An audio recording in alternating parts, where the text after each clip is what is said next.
going to go ahead and start. And Okay. All right, let's see. Can you okay, still so I'm live on hear Instagram, and Facebook should also be live. And I just want to say hi, everyone. Hello. I am Glennae E. Davis, LA's health equity nurse. Welcome to your RX for Life, your prescription for life, where we believe that through healthy conversations with amazing doers, everyday people can find the courage they'll need to do more, be more, and achieve more. Please make sure that you like and share this vital health information. This is your workplace healthcare education platform. And today we are talking to the amazing doer, Willia Riley. Yay! Oh, you? Applause for Willia. She is the owner of the Working Girl Boss Club. Yep, the And Working Girl she Boss Club. says, the Working Girl Boss Club. And she says that she's an IG branding alchemist, serving more than 30,000 followers, teaching the 9 to 5 woman how to package her gifts and talents into products and services, all using her computer. Amazing, Willia. So, because I believe that success leaves clues, not only clues to business building, but clues to the keys of life, health, and wealth. I want to say thank you. Oh, Thank you welcome. for answering the call. Thank you for saying yes. Thank you for showing up. And thank you for not quitting. Thank you. I appreciate that. And you're welcome. No, sister, I am here for this, Lilia. I am so here for this. Our communities are here for this. And we are really needing to do an important work in making sure that other people are advantaged and not disadvantaged in the healthcare system. So I thank you. I seriously do. So can you please talk briefly to us about what you're working on now? Current day, what am I working on? To be quite honest with you, I am working on organizing my business. I think I underestimated my capabilities and how fast everything would grow. And so during this time that we're all going through, 60% of my day is working on my business and not working in my business. And then, of course, I'm answering emails and I'm teaching master classes and things of that nature. But right now, current day, my focus is making sure that my audience is rooted in their niche enough to be able to provide their audience with solutions during this crisis that we're going in. Right. Because I feel like when it hit, we all had to take time to adjust. And then I think a lot of people gave up, and that's not a judgment value. I understood why they gave up. They kind of felt like, who would want to buy from my business right now? They have to worry about their homeschooling their children and feeding their family and things of that nature. And so I just wanted to have them understand what it is, how I could provide a solution for that issue that they felt they had. And so that's been about 40% of my focus. The other 60% really has been me just like, okay, well, I have 30,000 more people than I expected a year ago. So I have to adjust this and I have to fix this and I need a new website. I need this. And so Right. it's been a journey, but that's It my has. focus, getting everything Great. together. And you're so young. I just read that you just turned 30 and you No, are, I'll be 30 on June 9th. So I'm still haven't even, 29. oh, the 20s. I love it. And you're so grounded and you're so focused. And I love how you're pivoting with this new unprecedented times. And so many people, especially your target audience, who are so used to working 9 to 5s, unable to pivot. And that's where I'm afraid of. I'm afraid that people pivot and we're going to lose a whole lot of people because they've lost their focus and because their dependence is on the workplace instead of understanding that this is a time for action and movement. So that brings me to just asking you, um, how did you get into entrepreneurship? How did I get into entrepreneurship? I'm repeating you so that my live can hear you too. But Mm-hmm. I got into entrepreneurship probably honestly because I got asked that same question in an interview about a childhood memory, and my best friend brought it to my attention that I have been creating things since we were younger.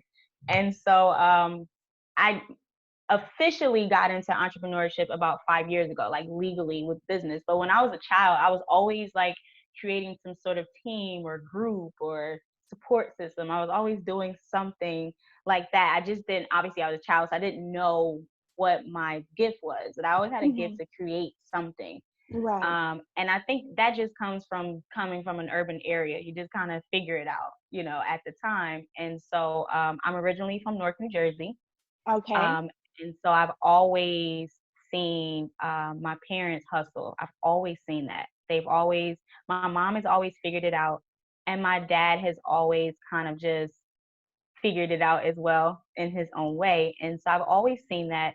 My grandmother worked for the school system. And so I've just always seen her make something out of nothing as well. Those Right. are the main three people that raised me. And so that was the start of it. And so even though they didn't say, listen, you got to go out there and figure it out, my brother and I just already had that in us. And so I've Mhm. always been willing to get up and go work. My issue in my adult life was that I couldn't stay consistent at jobs. I couldn't. And when you are from an African American family and you're gifted and you're smart, sometimes the older generation is like, you got that good job at the bank. What do you mean you don't like it there? You should be grateful that you even have a job. And it's like, but I'm not happy. Doesn't matter that you're happy. You have a job. Some people can't get that job. And so for the first part of my 20s, I always felt like I was just like, I'm not supposed to be here, but I was embarrassed to say it out loud. And then you don't want your parents or your grandparents to feel like you're being ungrateful, right? And so you don't really say it for a little while.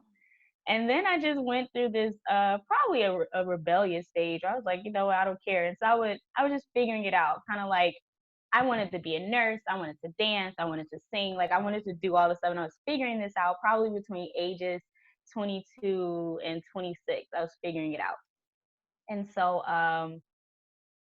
I knew that I wanted to be an entrepreneur when I saw Ming Lee. She's the owner of Snob Life Cosmetics.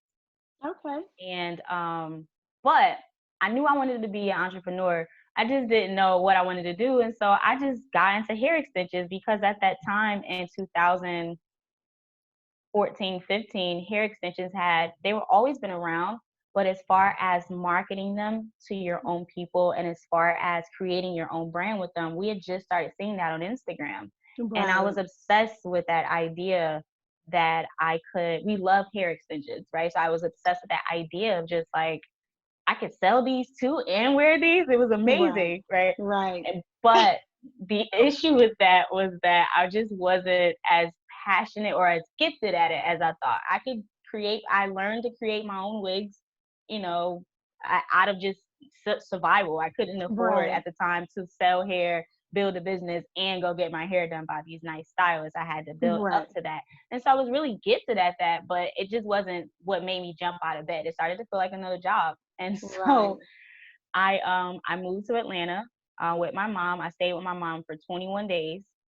I came down here. I worked 7 days a week, and I worked at the Home Depot call center, and I worked at Waffle House on the weekends, 7 days straight. And moved in with my mom. And I moved out in 21 days. And of course, mothers are like, you don't have to go. You're not married. You don't have kids. You Right. don't have to go. Right. And I was like, I gotta go because I had this vision about what it is that I wanted for my life.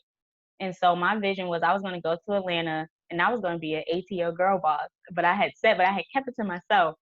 And so I get these jobs or whatever. And, the usual started to kick in. I didn't feel like going into work. I was always late. I missed days Right. in a row, and it was a mixture of finding myself, my own inner struggles, and just not wanting to be there. Right. But I couldn't be honest about it. And so I had gotten let go from Home Depot. And as the security guard, when you get fired from anywhere, they have to walk you out, right? Just in case you have like this moment. What they think is gonna happen. He felt like he had to walk me out. So Right. I walked out, and my mother and my brother and I are very, very close. We didn't have a group chat now. We just started doing group chat. But at the time, so I'm texting my brother and I'm texting my mom. This was very long. It probably was a short walk, but it felt like the longest walk ever to this car. And I'm telling myself, like, I'm just never going to be able to put myself in this position ever again. I remember that feeling So you because I made a had to worry about. declaration to yourself. Absolutely. I was like, I'm not Yeah. doing this again. But that's not when I became successful in entrepreneurship. People think like, I'm going to quit my job. I've had enough of this and I'm going to be a boss. And that's what I thought. And so Right. I would, between Home Depot and current day, I've probably worked about 8 different jobs and just like trying to figure that out. Okay. So Um, what has been your greatest challenge today? Going Today, through all after them that, different. Hmm. Um, so those challenges have nothing to do with working a 9 to 5. I don't miss it at all. Right. Some mornings I do wake up and I'm like, Walia, what are you doing? Like I have this moment where I'm like, are you kidding me? Like you really think you're gonna? And I have like 5 seconds of self-doubt and I spin it Right. around and I'm very rooted in my mindset. But I explained all of that to say you just don't wake up and decide that you want to be a boss. There's trial and Right. error, you making mistakes. Right. Sometimes you gross 5K in a month and Right. sometimes you gross $100 a month. And so Right. that's why I wanted to target the 9 to 5 women, because I know how that felt to have businesses and still have to keep that job and then quit and then have to go find another job and then have to take a break from your business and rebrand. And I know that feeling. And so Hmm. I wasn't crazy about hair extensions. I started being a lash tech. Wasn't really crazy about that as well. Was good at Right. it. You can Right. make yourself good at anything. You can make yourself Right. passionate But about it's anything, but you about can't you make being in yourself. your vocation and being true to who you are. I think there's a difference between being passionate about something and being gifted at it. Hmm. And just because you're gifted at it, you're still not going to have that confidence that you need. And so I was Right. still figuring that out. And so I had burnt myself out. Like I was broke. I had to move back in with my grandmother, and I was just like, I need to figure something out. And so I took time off. I got another job at like a call center or something, and I had gotten my apartment again. And so I started the Working Girl Boss Club probably a month after I got into that apartment. Okay. I started that because I had quit for the very last time. I had quit my last 9 to 5, That was and it. they so I was like, I'm never going back because they was playing with my money. So I was like, Right. I'm not going back, And I made a promise. I was in the shower, and I made a promise to myself, and I said, I'm never punching the clock again. And I Hmm. made like a prayer, and I was like, listen, if I take a step every day not to return back to this job and really believe in myself, my dreams are gonna come true. And I'm speaking this, right? But Right. so I was like, how can I still keep my lights on but not have to punch the clock? And so I was like, oh, I'm gonna just go to drive Lyft and Uber. Hmm. And so I drove Lyft and Uber from probably January of 2018 to September, October 2019. Okay. Okay. So But you at the did what you same time, needed I to was, do to fund your dreams. yep. Yeah. You may not have wanted to do that, but it was something that you felt like it was going Probably to help support you to get to where you needed to be. Lyft Uber wasn't that bad. I'll still go out to do it because you get to choose your Right. schedule and you Right. get to choose how much. I still had that. Lyft and Uber was that middle part between 9 to 5 and entrepreneurship, because you got to learn that if you don't get up and work, you don't eat. And that was a perfect lesson for me to learn before owning my own business. Right. So, and Right. everything happens the way that it's supposed to happen. So I have no problem. I still have my Lyft account just in case I got to get out there and get it. It's just Exactly. Exactly. Which is great. busy. I don't have time to do it at this point, and I'm grateful for that. And I asked for this, but that was probably my largest struggle now, current day in my business, is understanding that I need to set boundaries in my business because I want to help everybody. Right. You know, But we I can't want to. help everybody. And I always tell myself, you're trying to help everybody, you ain't gonna help anybody. Yeah, I always tell myself that. But I'll say like, y'all, don't DM me at 2 o'clock in the morning, and then I'll get that DM, and I'll be like, I've okay, seen what do you that. need? You are very bossy. You are like Yeah, setting boundaries. And I don't mean I'm bossy in a trying. bad way. You are setting Yeah, boundaries. You're like, this is my business and yeah. respect my hours. Like, Yeah, I didn't take offense when people call women bossy. It's supposed to have a negative connotation, but it doesn't. Because if I was a man, I'd be I a don't think boss, so either. Yeah. and then I'll Yeah. be another word. So I, Right. Which I don't always take negatively either, because sometimes we have to protect ourselves because no Right. one else is going to do it for us, They're not. especially as Black women. So, They're not. yeah. So, Yeah. So how do you balance it all? Being young, I've heard you, you know, say that you have what you describe as rebel, but I call pursuing your passions and finding what, is best for you. We know that our former generations, consider everything being an opportunity, and I do too, but I also consider opposition being the hmm greatest opportunity. So I heard you say that you went on ahead and experienced and embraced that conflict and thoughts of what maybe other people had about you, and did what you needed to do to get through that. And that you have had some challenges and setbacks, but you wanted to make sure that you are serving people yeah. because your sheep hear your voice, and you are trying to find who it is that needs your help, and you can work and grow in your own field. So just tell me, how do you balance all of that? So I'm always 100% honest. So I have that down about 70%. The other 30%, I'm still figuring that out. But Oh, it's a it's process. continuous. It's a process. It's never ending. Never. Like, well, Leah, when we had our self-care Sunday, because I'll get to that in a minute, I'm like, you said you would not be this tired by Thursday, Friday, and here you are, exhausted and behind, and all discombobulated. What happened? So I still have these talks with myself, but the way that I find balance, I am a meditating guru at this point. Like, I am in love with meditation because meditation has saved my life. It really has. Because it just allows me, like I said, I grew up in North New Jersey. I have a large family, and so when you grow up around a lot of people in an urban area, you're used to noise.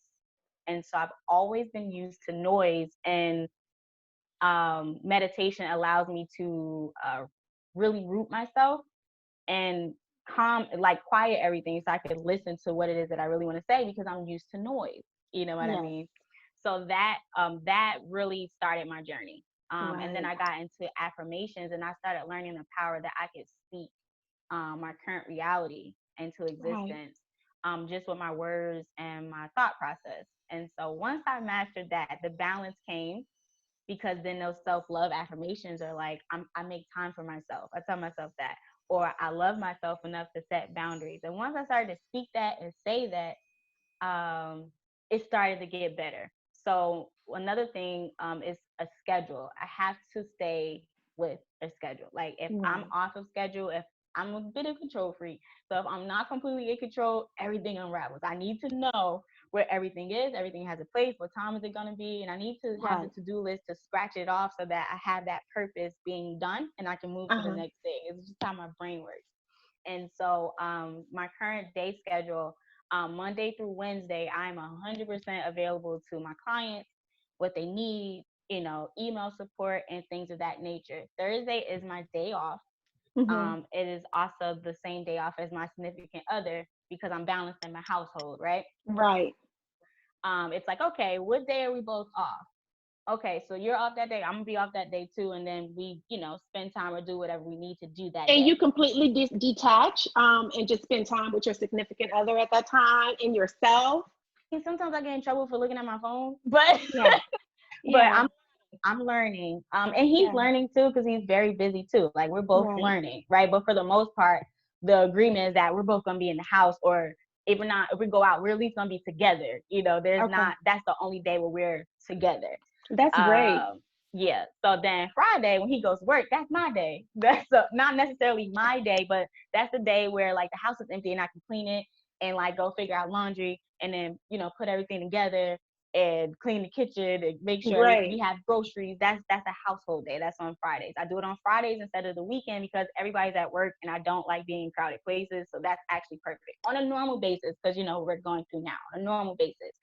And then Saturday, it's self-care Saturday and self-care Sunday. I am the whole weekend. I'm like, yeah, okay. It's about Valia. I love it. Gonna watch this show. We're gonna, and I don't have children of my own yet. Mm-hmm. My boyfriend has a daughter, so a lot of the time she's here. She's with her mom, Mm-hmm. so it depends on what's going on that day. But when I have like an empty house, I take Mhm. full advantage of it. I'm like, Right. listen, this is You my know, time for me. So by the time I come Monday, I'm ready to hit the ground running, and I'm ready to give my 110% to my clients because I took those days off. But when people hear right. that I'm off Thursday through Sunday, they just think that requires me like sitting on the couch and watching Netflix. And I'm like, no, I still have a house. I still have a relationship. I still Right. have family, Right, so right. it's So a you've lot. designed your life how you wanted to. Well, Leah, before we move on, I want to just touch on something that you said that was so important about, being used to noise. Mhm. Sometimes we're just used to that activity and we don't really find comfort in being still because it's abnormal to us. We don't really understand that silence is an activity and a skill worth learning, right? And Activity. you've I done love that that. before 30 years old. I Yeah. remember when I was 30, I was a homeowner and I had said to myself in my room, and I said, I'm going to start honoring my feelings. And, Yes. at 30. And so I think that's just probably a defining moment of understanding that Yeah. I can't continue into this next decade of my life the same way that I was in the previous decade. I literally said that to my mother the other day. I had to detach myself from someone very close to me. And I was Uh-huh. like, Mom, I'm not going into the next decade of my life with this dysfunction. Yeah. And my mother, she always with what I'm with. She like, I heard you. She's always She with your hype it. woman. I love it. Yes, she like you should see her. Like she's ridiculous with being the hype man, but it's love. It's her way I of love it. communicating, her way of supporting it. Yeah. She's just a rider. She really is. And it's She very really great to have support. It really is. So, what is one word is of too. advice you would give to your younger version of yourself? One, My one. younger, what Mm-hmm. advice would I give my younger self? Mm-hmm. This is so pivotal because I've been doing work on my inner child. Mm-hmm. So what would I tell my younger self? I would tell my younger self that it is gonna be okay. I Right. really would because it's times I just thought it was the end of the world. I was like, Yeah. I'm not gonna make it. Like, what am I here? Like, what am I here to do? I'm not gonna make it. And I would tell And for myself you, it's it gonna. was. For It you, it was. was. It Yeah. was. I would tell myself that, and I also would tell myself that it's not your fault Right. because you take on like those life experiences, you blame yourself. And so I'm releasing fault, I'm releasing guilt, and I'm Mm-hmm. releasing like accountability for other people's stuff. Oh, I'm so Like, impressed. You're so young for that, girlfriend. 2019, I turned 45, and you look I am. 45. I turned 45, and for the first time in my life, learned how to forgive myself. I was Yes, forgiven. I didn't even know it was a concept to be right. able to You like forgive forgive myself myself for what? I didn't do nothing. I didn't do anything wrong. I because shouldn't I feel away. mess up all the time. But if I can forgive other people, they don't have to get in line to forgive me because this is about growth. We're trying to grow. And if you're growing, you can't have things that's dead in front of you because it's going to occlude your roots and your body able to do what it needs to do. So I'm very impressed. I'm so glad that we're doing this. Read a lot. I listen to a lot of music, and I listen to a lot of speakers. Hmm. And so there's no one in my immediate life that inspires me in like a way like the stuff that I like think about or read about. My mother's like, where did you find that? Like, what? How do you even come up with this stuff? So I had to go out and find it because what I knew is not that it was a bad thing. It just was different than what I Right, needed. And right. so I had to figure that out. And so I felt very at home with the people that I've found to not look up to or idolize, but the people that I found to just learn from. Feed you. Yeah. And so once I got a hold of like forgiving myself, learning to forgive others, that's a daily process. Right. Um, and I started to release all of that self doubt. Sometimes we have self sabotage. You still have self sabotage where you tell yourself Girl. like, I had to ask myself the other day, is it self care or are you being lazy? You have to ask yourself sometimes. And Right, so I'm still battling self sabotage. I'm still battling self doubt because what I'm going after, only the 1% really do it, right, in a way. right.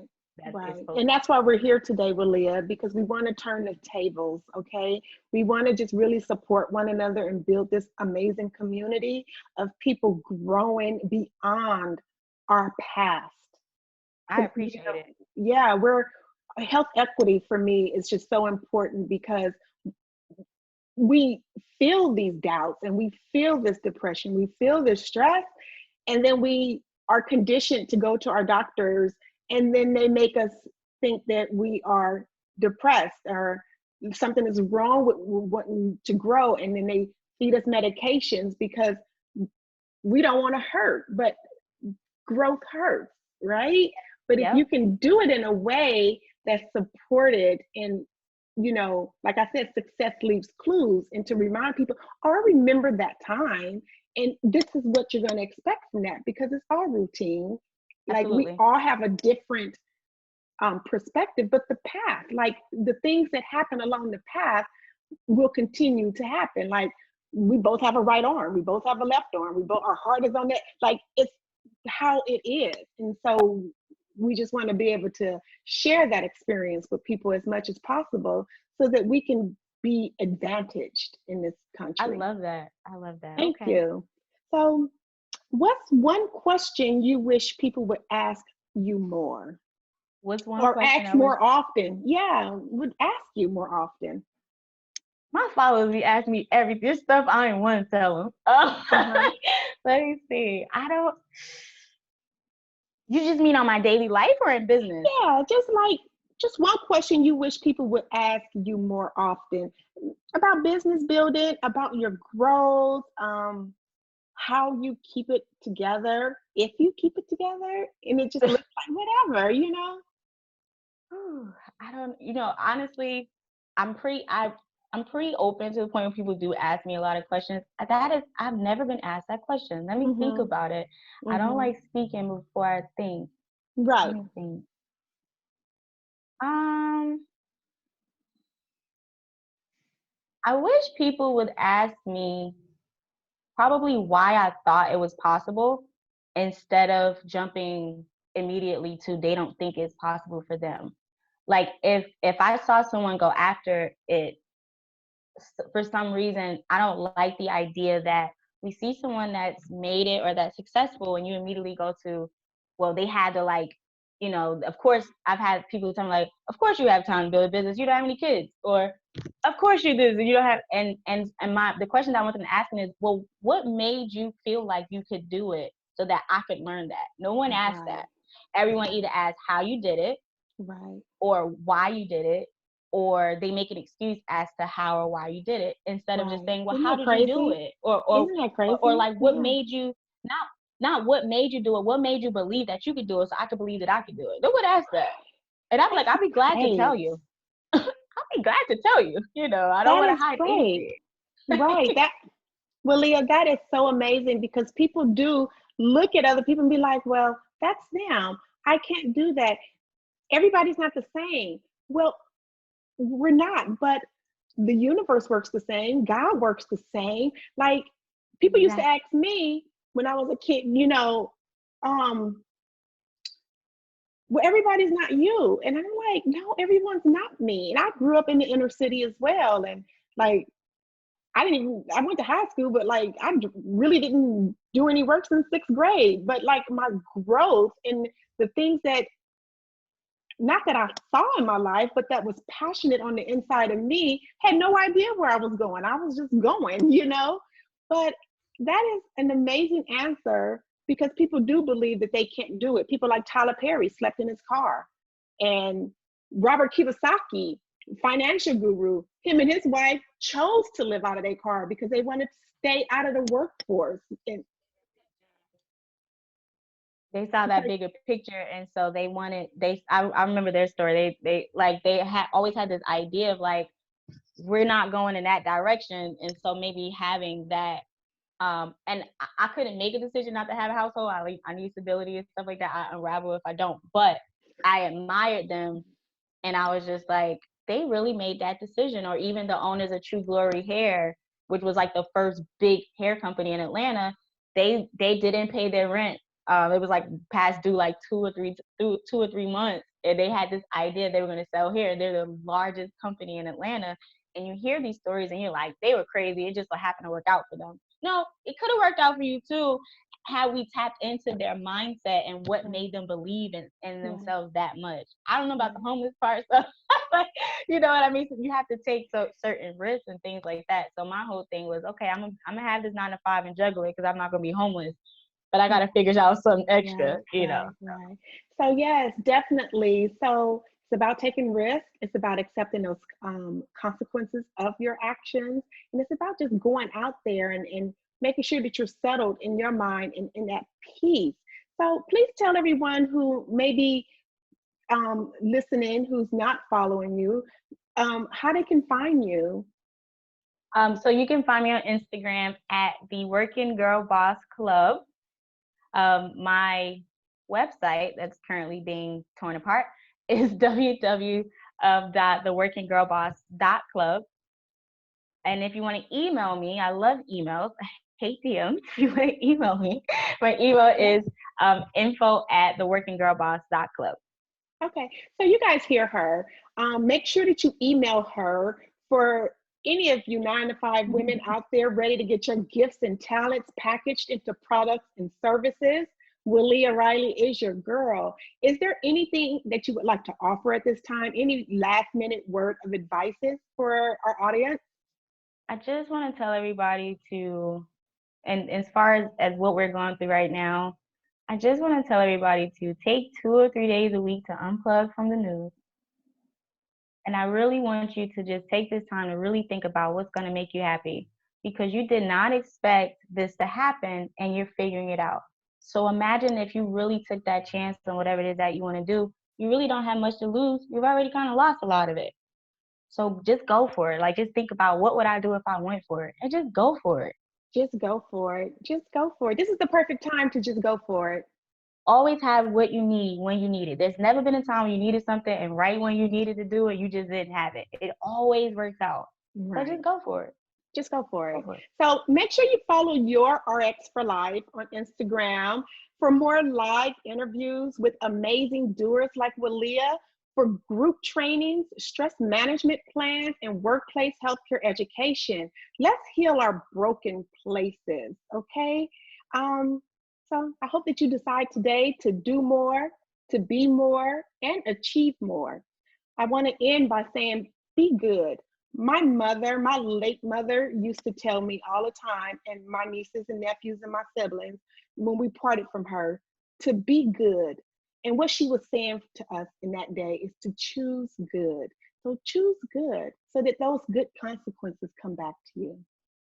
Okay? Until next time, everyone, have a good one and be good.